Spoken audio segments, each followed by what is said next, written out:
नमस्कार दोस्तों, स्वागत है आपका वेकअप क्लासेस में।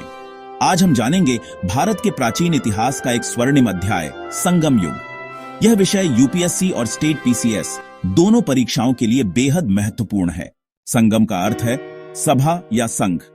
ये तमिल कवियों और विद्वानों की सभाएं थीं, जिन्हें पांड्य राजाओं ने संरक्षण दिया। मुख्य स्रोत है संगम साहित्य, जिसकी रचना 300 ईसा पूर्व से 300 ईस्वी के बीच हुई। 3 संगम हुए थे, पहला मदुरई में, दूसरा कपाटपुरम में और तीसरा फिर मदुरई में। साहित्य मुख्य रूप से तीसरे संगम से बचा है। 3 शक्तिशाली राजवंश थे, चेर, चोल और पांड्य। चेरों की राजधानी वंजी, जो रोम के साथ व्यापार के लिए प्रसिद्ध थी। चोलों की राजधानी उरैयूर, नौसैनिक शक्ति और बंदरगाह कावेरीपट्टिनम प्रसिद्ध।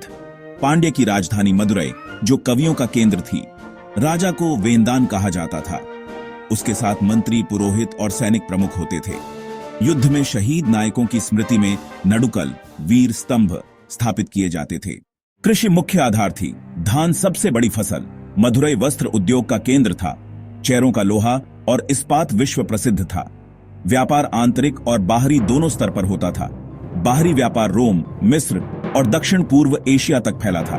बंदरगाह मुजिरिस, चेर और कावेरीपट्टिनम, चोल अंतरराष्ट्रीय केंद्र बने। संगम समाज विविध और प्रगतिशील था।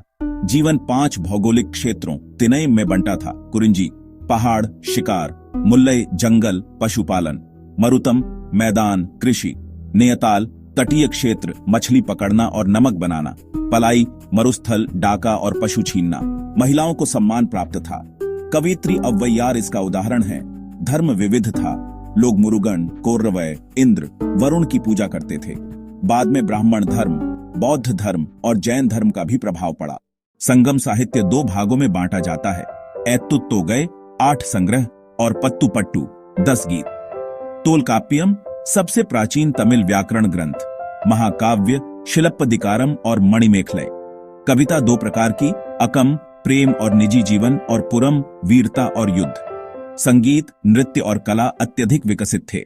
आरिकामेडु, अडिचनलूर, कोडुमनाल और कावेरीपट्टिनम में खुदाई हुई। मिले रोमन सिक्के, मृदभांड, मनके और लोहे की वस्तुएं। ये सब संगम युग की समृद्धि और अंतरराष्ट्रीय व्यापार को प्रमाणित करते हैं। संगम युग वास्तव में दक्षिण भारत का स्वर्णिम युग था।